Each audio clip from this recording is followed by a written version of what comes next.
Welcome back, Kerbalnauts. Today we're going to do something a little bit different. We're going to do a flyby of the moon. So, as I had mentioned before, I had this program, Kerbal Engineering, that helps to make some of the math that real engineers do when they're building these spacecraft a lot easier. So I wanted to show that to you. Okay, so two big numbers from this that are important. First of all, you can see the breakdown between the two stages, which is pretty cool. One number is important is the thrust-to-weight ratio. Now, it has two numbers because these engines will actually produce more thrust the higher you are. When you're on the ground, you have to make sure you have a thrust-to-weight ratio of at least 1, or else you're not going to go up at all. So we got a thrust-to-weight ratio of 1.3. That's pretty good. I'm actually going to take the fins off here. Second important number is the delta V. This is how much energy you have. Now, 2,000 meters per second is almost enough to orbit Kerbin. So we have quite a bit of fuel. We should be able to get a good chunk of the way there with the lower stage. The top stage has 3,400 meters per second of delta V. And that's really important because we're actually going to do a flyby of the moon here. We have a contract to do various missions, and the first one we're going to do is a flyby. We could probably even almost land on the moon with the amount of energy that we have in this, but we're going to save that for another time after we have some better gear. We don't have any landing legs and solar panels, both of which will make this a lot easier. We also have a contract to test the launch stability system, so that's what this launch clamp is. And we're using a different type of engine called the Terrier engine. Terrier engine is a very, very efficient engine once you get up into high altitude. And in particular, it doesn't weigh a lot. So it's the preferred engine for manned vehicles once you get up to a certain speed in Kerbal Space Program for mid-sized rockets like this one is. So let's go ahead and launch.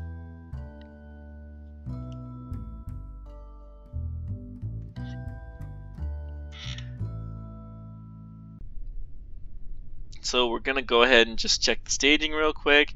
So the launch stability system launches at the same time as the rocket. Good. Then the stage separates, upper engine fires, the stage separates, and we've got a parachute testing. We're going to check our missions here.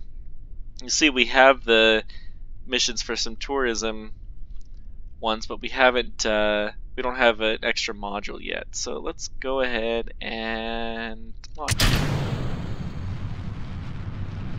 Wow, this rocket's going slow. So you see this is going a lot slower than normal rockets have been in the past. So that's because we only have the thrust to weight ratio of 1.3. That 1.3 is actually pretty close to the optimum in terms of the weight in order to launch. So it's a lot slower to start out with, but this will be a very efficient rocket system for the mass, and that's why we have so much delta V. 5.5 kilometers per second is a lot of delta V in this game. Like I said, we could probably land on the moon with that. Just looking to see if we see the moon anywhere. It's not up yet, but that's okay. We're going to go into an orbit of the planet first, and then we'll be able to take the moon on. So we got a decent amount of speed being built up here. That's pretty good. Rule of thumb that I've learned for flying is once you hit 10 kilometers up, you want to be about 45 degrees. And that's in order to best take effect of a significant portion of getting into orbit is having horizontal velocity. And the lower you do that, the more efficient it will be. But you also have to get above the atmosphere because that will slow you down. So, you know, we're doing pretty good. When you're on the moon, you can accelerate almost perfectly horizontal, and that'll be your most efficient paths.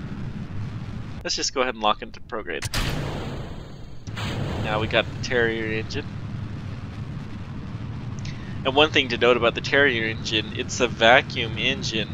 The bell is actually really tiny. Real vacuum engines, the bell is much, much larger. It's the easiest way to tell them apart.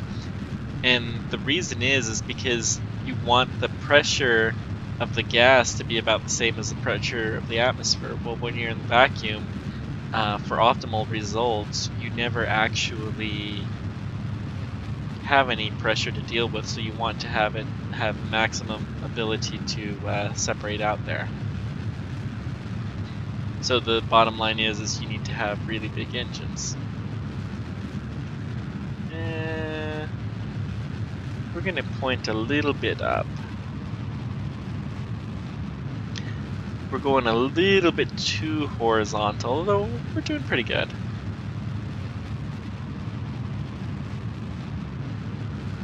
Still have a lot of thrust to weight ratio. This is really, really good mission profile, though. We're coming for you, Moon. We're coming for you.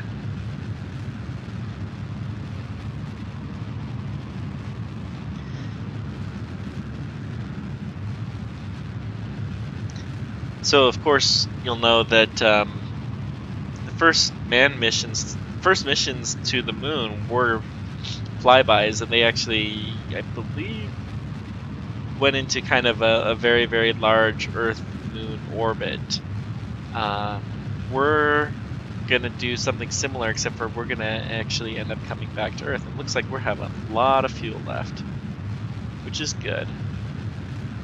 Still going a little bit too fast for as high as we are. Even though you see the red flame effects, we're actually doing pretty good. Although we're starting to overheat a little bit. Let's push it up a little bit. Let's get outside of the atmosphere.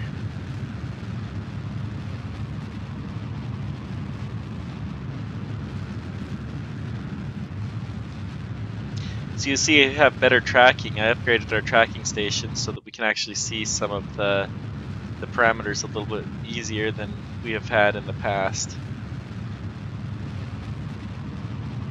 Okay. So in Kerbal Space Program, you typically do kind of a two-burn approach to getting into orbit. It's not what they do in reality, in real missions, but it works out pretty well for Kerbal Space Program because you're manually doing the burn. It works out best.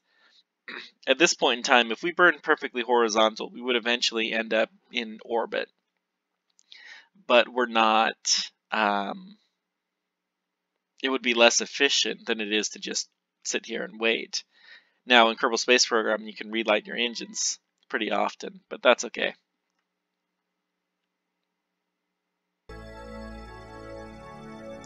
Now we have the lovely Into Space music of Kerbal Space Program.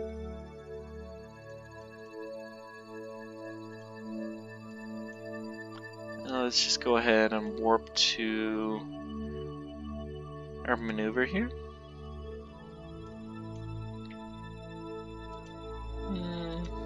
Okay.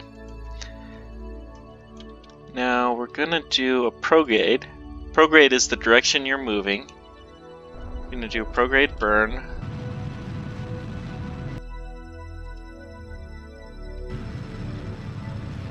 Until the perigee gets above. And now we're in orbit. Alright then.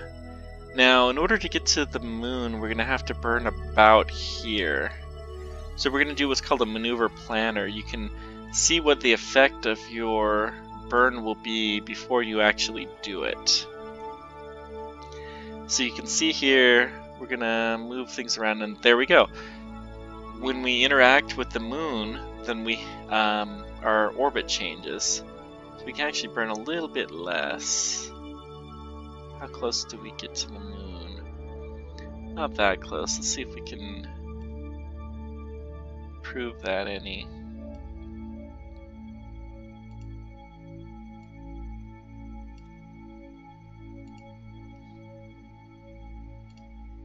And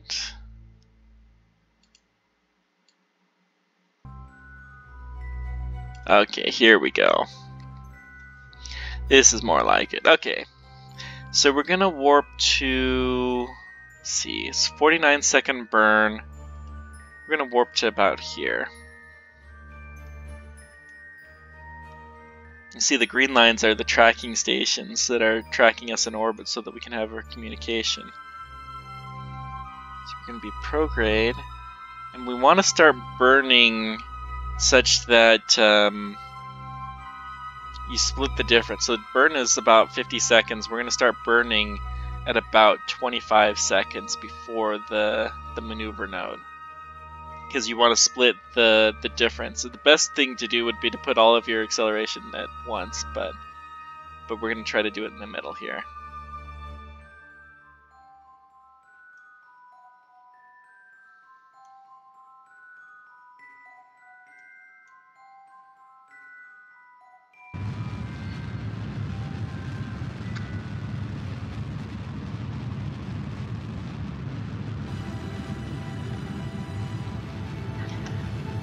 Now we're burning.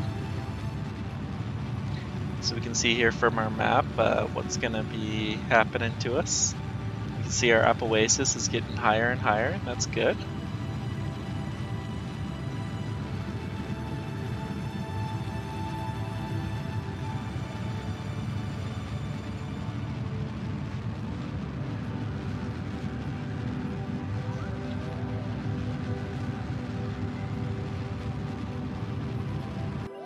I'm going to do a slower burn. Now, a real mission, they would have much more precise maneuvering than a keyboard, like I'm controlling this on. So I'm willing to forgive the fact that you can't actually use an engine at just a few percent like I'm doing here.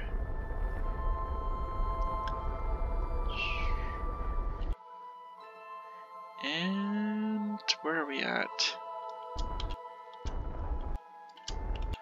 So we're gonna buzz the moon really close. We're gonna go just 30 kilometers above the moon.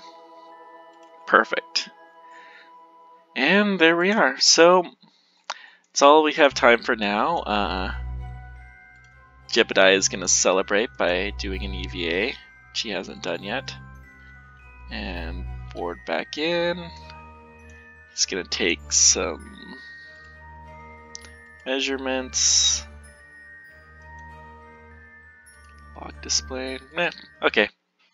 Doing pretty good. So that's all we have time for today. Next time we'll do our flyby of the moon and we'll go from there. Thank you very much for joining me.